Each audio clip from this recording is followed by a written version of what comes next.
Today I'm going to share with you some work that, if you ask me 3 or 4 years ago, I would probably not have any clue about this topic.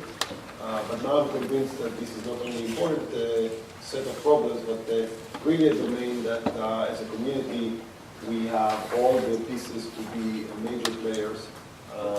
It involves supply chain management, it involves modeling, it involves data, it involves analytics, and it actually relates to a lot of decisions and important issues to society. So, this is just a disclaimer. Some of this work is actually funded by the Federal Drug Administration. And we are now actually in discussions with some big companies that show tremendous interest in this as well. If you heard about the company Walmart, they're really worried about this as well. So just to start by motivation. So what you see here is the number of food shipments that arrive to the US year to year. So in 2015, we were expecting, or the FDA had to regulate 40 million shipments, unique shipments in food only. And if you add to this drug and cosmetics, we're talking about 100 million shipments every year that comes through the borders, and on each one of them, the FDA has to make a decision whether it's okay to let it enter the country. If you don't know, 15% of what we eat in this country is manufactured outside the US. And if you look on specific foods like honey and shrimp, it's actually the majority of what we eat here is coming from outside the country. So these are maybe the four top countries from which the US bring in things: Canada, Mexico, China, and France, in that order. And what you see on the right-hand side, this is the count of what we call active FDA alerts on those countries. So what is an alert? An FDA alert is a public announcement that the FDA is making. You can actually find the alerts on the website of the FDA, where the FDA warns the public on a specific country, a specific food category, or a specific company, that there is some safety issue related to those products.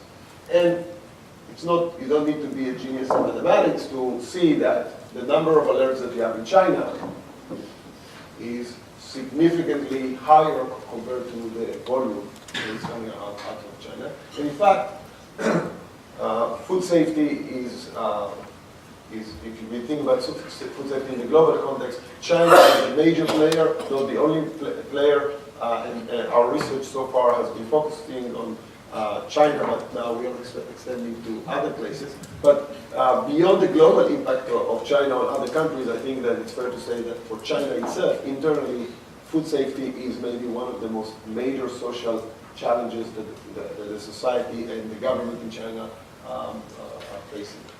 So, just to make it more, maybe relate to things that are more publicly visible,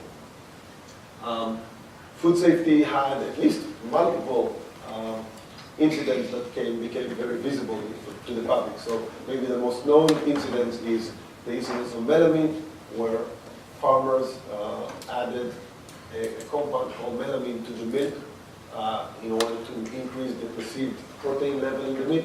As a result, thousands of babies in China were injured, some of them died. Big social impact in China. In fact, some of melamine arrived through other products to the US, not through milk, because milk is not import. You're not allowed to import milk to the US from China. Something that did affect the US is contamination that happened with a drug that's called heparin. Heparin is maybe one of the most commonly used drugs in medicine. It's a blood thinner, and if unfortunately you know someone that is on dialysis, they probably are using or getting heparin. Heparin is manufactured from the intestines of pork. And what happened in China in around 2008, there was a virus that killed all the pork. Price of pork went up, and as a result, some people decided to replace the heparin with a poison that killed quite a few people in the US, and again caused the injury of many others. And many other scandals. So this is just the tip of the ice in terms of what is happening, the extent of the problems that we are facing when it comes to global food supply chains. So this did not go unnoticed by the government here. In fact, in 2011, the government had a new federal act that, at a nutshell, does two things. It basically gives the FDA both authority and accountability to essentially make food and drugs more parallel to each other. And maybe that's a good point to explain some of the differences between the two. So if you think about the pharmaceutical domain, one of the things that is very clear is that you have a very stringent recipe. And just the mere deviation from that recipe is a good enough reason to reject the product. So if I produce Advil and Advil doesn't match the recipe, even if my Advil just does exactly what the original Advil does and doesn't cause any harm, that's a good enough reason to reject my product. Obviously, the same thing is not feasible in the food space, because if you think about the number of recipes that you can have for a chicken soup, it's quite infinite, right? But nevertheless, the mindset of regulatory environments and how they deal with food is very much borrowing the concepts that work well in the pharmaceutical domain, in the sense that there is a big emphasis on policy interventions, like regulate in very stringent way, and testing. A lot of technical testing. And that's something that doesn't work very well in the food space. And maybe one of the biggest messages that this talk is hoping to provide is that if you don't think about the supply chain and you don't have visibility into the relevant supply chains in food, you're not going to be able to address those risks in an effective way. In fact, one of the other things that this law is about to do is about to hold the industry accountable for supply chain verification. So if now I'm an importer in the US, in the past I could say, I bought this stuff from China, and there is a problem with this product. That's not me, that's the Chinese manufacturer. You will not be able to say that anymore. And that puts tremendous pressure on the industry. It took the FDA about 5 years from 2011 until today, and this is going to be the first year when this actually federal law is going to be operational. Okay. So before we go on, I want to kind of look at the space of food problems and maybe position the work that I'm going to talk about. So if you think about problems with food, on one extreme you have what I call unintentional adulteration of food, which really usually caused by being negligible or don't have the right practices, but still nevertheless could create serious health issues and serious threats to the public. On the very other extreme, there is someone that does it intentionally out of malicious reasons, terror aspects of the set of issues around terror attacks. That's also a serious set of issues. And what we're going to focus on today, and in spite of the fact that there are no clear boundaries between across the continuum of different adulterations of food, we're going to talk about what we call economically motivated adulteration, in which it has the intentional component. So people are doing it out of awareness, based on being aware of the fact that they're actually doing something bad. But the motivation is not malicious necessarily, but actually financial or economic. Okay. And essentially, what we're going to ask ourselves, or what is the purpose of, the high-level purpose of what we talk about, is to really ask ourselves what structures of the product, of the supply chain, what kind of dynamics actually give rise to a higher likelihood that someone will have the motivation and the ability to actually adulterate food. So we have a very big team that is working on this at MIT. It's a team that spans people from operations research disciplines, supply chain management, together with biologists, chemists, machine learning people.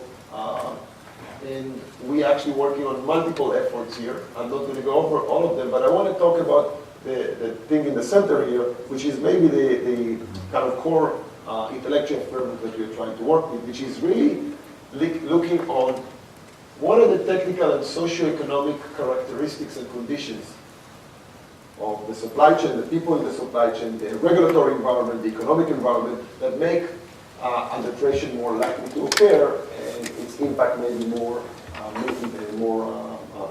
increased impact.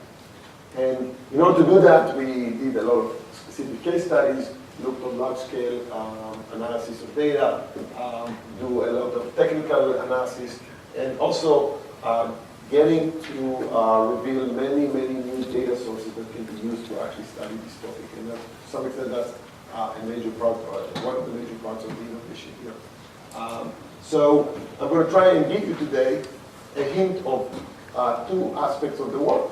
One of them is talking about specific classes of risky supply chains and show you some data that suggests why they are risky. And after that, give you an example of how we can actually look on large data sets and actually create some predictive models to actually predict risk merely based on supply chain dynamics and supply chain structure. Okay, so before we move on, I want to give you a sense of what kind of data we are looking at. So what you see here is a simplified version of a food supply chain. That at the very left hand starts maybe with a farmer that raised a cow or raised some produce. The farmer can sell to a manufacturer, maybe through some distributors that produce some food, some product. Then this is being shipped by a shipper. Sometimes the manufacturer is a shipper. They hand it over to each other on some place and receipt. It goes to a foreign port, US port, and to an importer in the US, and from there it goes to readers and the customer. And you can have problems throughout every step in the supply chain. And we were able to actually map those supply chains in a relatively very detailed way. So for example, the marked area from the place of receipt until the consignee, I don't know if you know, but there is a public database that essentially for every shipment that comes to the US has a bill of lading. This is a document that the shipper has to fill, and that basically specifies how the shipment moved throughout, and gives you all these nodes where they are located. Okay? It also gives you some other information about the shipment, the volume, and so forth. We're actually working with the FDA. We can get other FDA data. Some of it is public and some of this is actually confidential, mostly because of commercial reasons, about the manufacturers, about FDA alerts and refusals of specific shipments, as well as what shipments were actually sampled by the FDA. And then our work also revealed Chinese data sources that allows us, in many cases, to reveal the farming supply chain that several manufacturers are using. So I can look at the manufacturer and I know how many farms they use, where these farms are located, and what kind of capacity these farms have. Okay, so hopefully we have enough background, and I want to take us now to one aspect of the work that has to do with identifying risky supply chains. So are there classes of supply chains that are fundamentally more risky than others, and why is that? What are the reasons for that? With the hope that this will give us some insights and concrete recommendations on what to potentially do with them. Okay, so if you think about most retailers or most importers in the US, they will usually, when they buy, they at best know this part of the supply chain. They maybe know the retailer that sold or the manufacturer. But the fact of the matter is that the supply chains that are used to manufacture a lot of the food products are far deeper and more complex than that. So you have a lot of subcontractors, and maybe the most interesting thing, you have this concept of dragon head farming. That's very unique to China, but not only to China. It actually exists in different forms in Mexico, in India, and other forms. And what is the principle? You have this huge company that contracts with thousands of small, mostly household farmers. And the interaction goes this way. They sell the farmers supply equipment. For example, if it's a poultry supply chain, they might send hens and some supply and equipment, and they buy back the final product. Where in poultry, for example, each farmer might raise between a handful to up to 30 chickens. Okay? And what we observed that this supply chain structure emerges as a major source of adulteration problems in many, many products. And let me just go and give you a few examples. So if you think about chicken, poultry, so poultry for human consumption cannot be entered to the US, cannot be imported from China to the US. But poultry for pet food can. And in fact, for the last 8 years, there are major issues with pet jerky treats that are manufactured in China that seem to kill many, many dogs and cats in this country. Something that the FDA testified in Congress for many, several times now, and in fact, nobody knows yet what causes it. But in the context of poultry,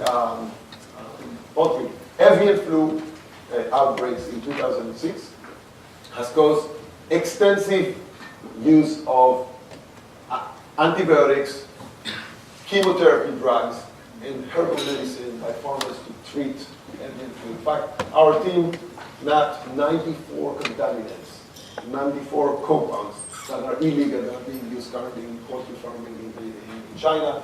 And in fact, I would bet money that if you take a random chicken that was raised in China and you test it, you will probably find 20 different compounds there. Yes? Is that a specific definition of risk, or are you talking general risk? I talk about the risk of someone knowingly modifying or adding or doing something wrong with the food that can have a human health impact. That's kind of my main focus. Okay, It's so kind of it's a this. very general definition. Yes, it's a general definition. Another example, honey, again, use of antibiotics. Heparin, we talked about this example. Again, was done at the upper level of the supply chain here. Melamine, we talked about that, was again added to milk supply chain because of regulatory pressure. So there, the pressure was that the Chinese government started to actually hold stringent levels of required protein in the milk. As a result, the Chinese farmers added melamine in order to pass the test. And that's a poison. Seafood, I have very extensive use of antibiotics. In fact, from 2009, we see a new phenomenon in Asia of what is called early death syndrome, where there is some disease that attacks the shrimp and causes them to die. And as a result, you see actually a spike in the use of antibiotics and other not so healthy drugs in seafood. Gelatin. Gelatin is again going to is present in many food. Low, high cost pressure, small firms used as raw material, industrial leather with a lot of heavy metal in it. By the way, gelatin is also being used to produce capsules of drugs. So if you take a capsule that was manufactured in China, not sure. The problem is that you will not even know. So what is common to all of these examples? What is common, we believe, is inherently a problem in how risk is being shared in the supply chain. So what you see here, there are many, many small farmers that have nothing to lose and under sufficient pressure will be able to, or will be willing to do everything to basically maintain their income. Because you have to understand, the output for this dragonhead company, each one of them is producing a tiny, minute fraction of their overall output. But for the farmer, that's their entire income. That could be basically the difference between living or dying. And they're going to do absolutely everything that they can do to maintain this output. So if they need to give antibiotics to the chicken, they will just do that. Okay? So this is a typical supply chain that emerges, or you can see in many, many areas in China, eggs, vegetables, fruits. Partly because the government has recognized this is a problem, there was a shift that was partially successful to actually move to supply chains that are much more similar to the Western world, where things are much more vertically integrated. Now, what we wanted to do is to see whether we can actually test the hypothesis that the supply chain on the left is more risky than the supply chain on the right, but more than just a anecdotal. Right? So this is what we did. This was our research hypothesis. We actually felt that more dispersed supply chains are actually more risky than less dispersed. And we also wanted to test whether socioeconomic environment, like the regulatory strength of the specific town or province, is a factor in this. Now, I should give you a background. So if you think about other countries, you're usually going to think about the regulatory strength of those countries as a country as a whole. That's not very true for China. China is a very, very distributed country when it comes to its regulatory or federal ruling is very, very distributed to the province level and to the city level. So the regulatory strength in different locations in China is actually not exactly the same. And what we wanted to test whether there is some correlation between that and the likelihood of adulteration. So the first thing that we needed to develop is how do you measure dispersion, right? So far I just talked in very kind of generic terms. The way we decided to do that is to actually leverage a concept from the concept of entropy that is taken from the information theory, right? Where essentially Pi here will be the fraction of farm I in the total output of the supply chain. And the dispersion will be computed in this formula. But instead of going over the formula, let me just give you some few examples, or few examples demonstrate what is the intuition here. So at the very left hand, you see a situation when I get all my supply from one source. That's going to be very not dispersed, and the dispersion is going to be 0. Right? The example in the middle, I actually have now 2 players, but one of the players is actually providing 90% of the output, right? So that's going to be more dispersed, but not very dispersed. And maybe in the middle, in the right-hand side, sorry, I have 2 small players. Each one of them is sharing half of the supply, half of the overall output. That's going to be more dispersed. And now take thousands of small players, and each one of them is providing a tiny bit of the supply. That's going to be very dispersed, right? But at least now we can actually measure dispersion in a way, in a quantitative way. Okay. So how do you use that? So we actually were able to tap into new data sources in China. AQSIQ is one of the major regulatory organizations in China that is responsible for import and export regulation. And part of what it does, it maintains registers that of companies that are allowed to export out of China and specifies in these registers what farms they are using. So we can actually tap into multiple industries and get from this database very detailed information about the supply chain of the respective industry. How do we measure regulatory strength? This is actually a methodology that we are developing currently, because most of the current approaches are very kind of qualitative. You ask people, you ask senior managers in the country, what do they think about the corruption level in the environment and other things. We're actually trying to measure it in a much more quantitative way. One way is to look on the rate of collection in different parts of China of the VAT tax as a proxy to how well the regulatory environment working. It's slightly more subtle than that. We can now identify signs that of when companies are actually cheating and actually use that as a proxy of how different towns in China and different provinces are doing with respect to the regulatory strength. We also use natural language processing to actually mine news articles about corruption cases in China and obtain information about those corruption cases so we can actually, again, have some proxy of corruption or in regulatory strength. In terms of the performance of the different companies, we were able to tap to multiple data sources and identify quality and adulteration problems that these companies have, especially focusing on the red marked ones that are more related to the farming level. So at the end, we ended up with this database that had one side information about the supply chain, on the other side information about how common was to see adulteration among the products of these companies. And we created a regression model. And indeed, if you look at the regression models, there are multiple models here. I don't want to get into the details, but the 2 things to take away is dispersion is always significant in terms of it's correlated with risk, and actually also the regulatory environment indicators that we have are actually correlated with risk. Now, this is interesting because one of the things, if you look on the research related to risk management in supply chain that has been emerging over the last 10 years, it's primarily focused on supply disruptions. And there, the message is, don't put all your eggs in one place, right? So that's kind of one of the messages. This is maybe giving a slightly, or fundamentally different message when it comes to problems with quality or depression issues, where you don't want to spread your eggs on in too many places, right? So there is a balance here that you need to strike.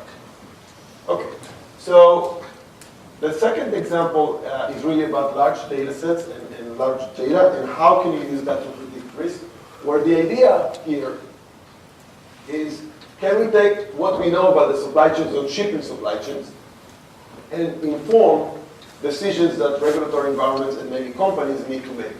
Which shipments to sample, where to sites to inspect, how you know whether different players are more safe or less safe, primarily by looking on information that we can obtain on the supply chain of different shipments. Now, if you think of, if you sort of, the current models that guide most of the decisions here are very much looking on the individual performance of a company. So if I have a bad history, I may be more likely to be looked at again. Right? But what they don't do, the model, is really to learn from one company to another. And so our research hypothesis is that bad guys behave in a similar way.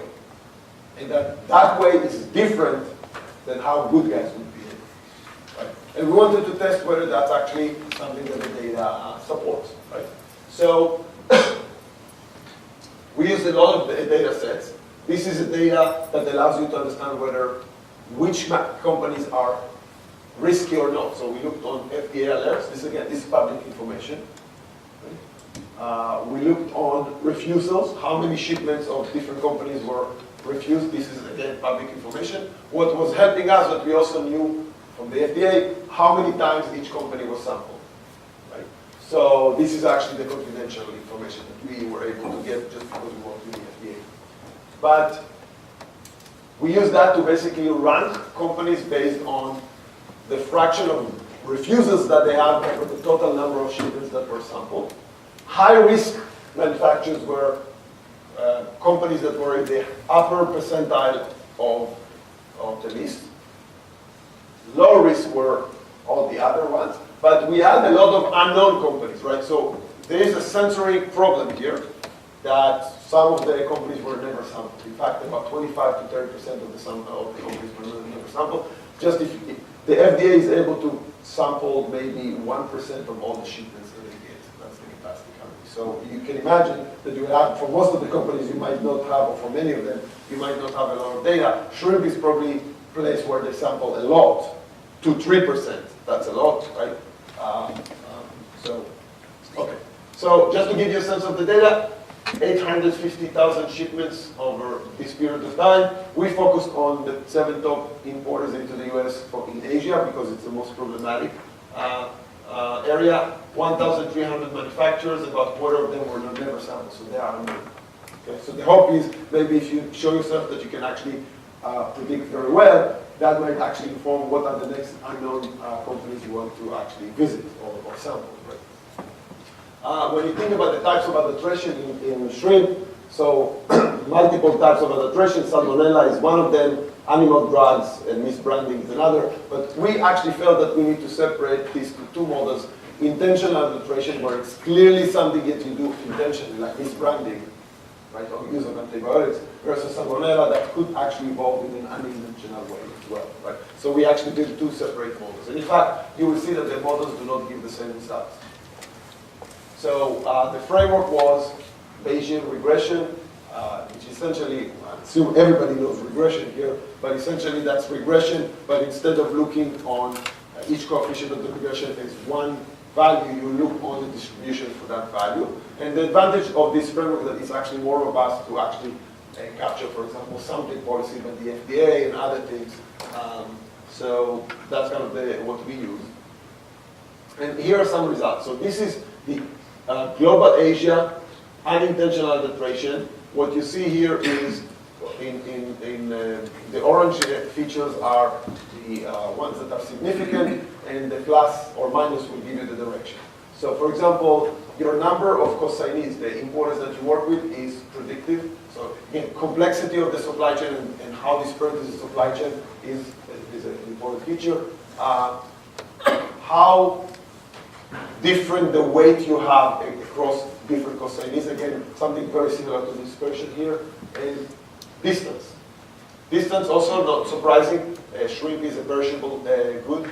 If you travel a long distance, the chances of something like that are going up. Interestingly enough, when you look at intentional adulteration, you have other features that play into role. So for example, weight. Why high weight would be predictive or correlated to risk? What could be the hypothesis? One explanation could be that if I know that I'm doing something bad, every time that I cross the border, I take a chance, right? So in order to reduce risk, I want to have fewer shipments and bigger shipments so I can hide the bad stuff in relatively few shipments and not be sampled too often, right? I also going to change maybe a lot of cosignees year to year, right? So these are all things that arise in intentional versus unintentional. We also specialize the models to China. China.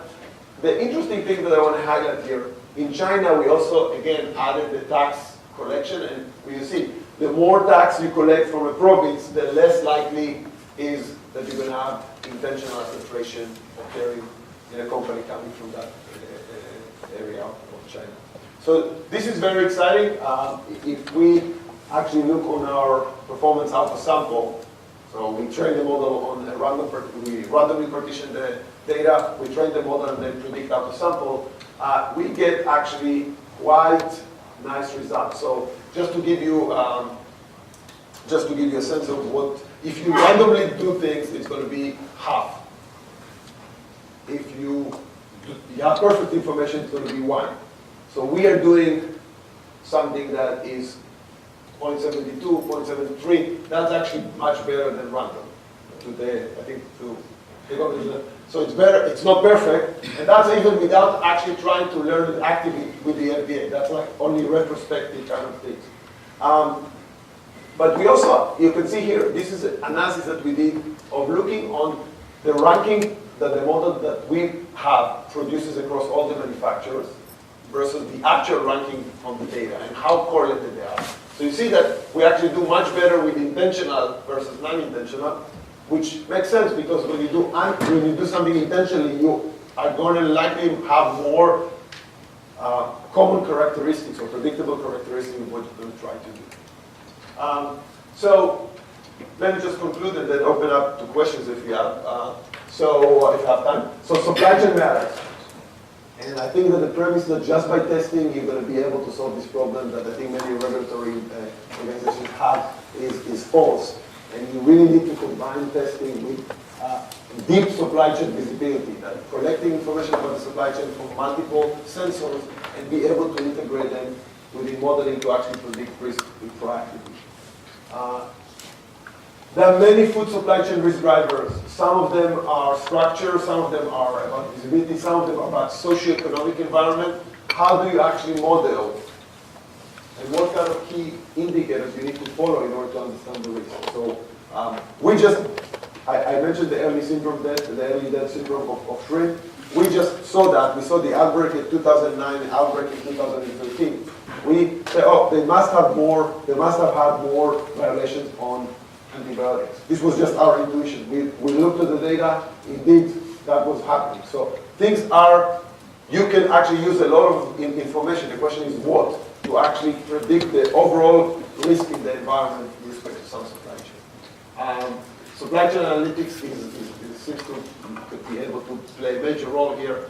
We really need to develop systematic approaches. How you monitor better, how you test, how you develop handheld testing capabilities that you can actually send to the field.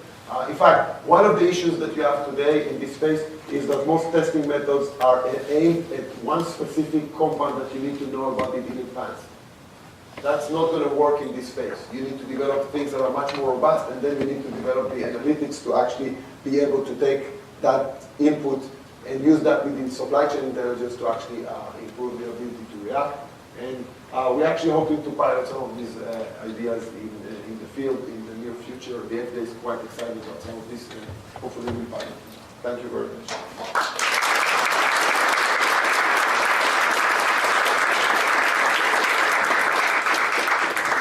Take one question.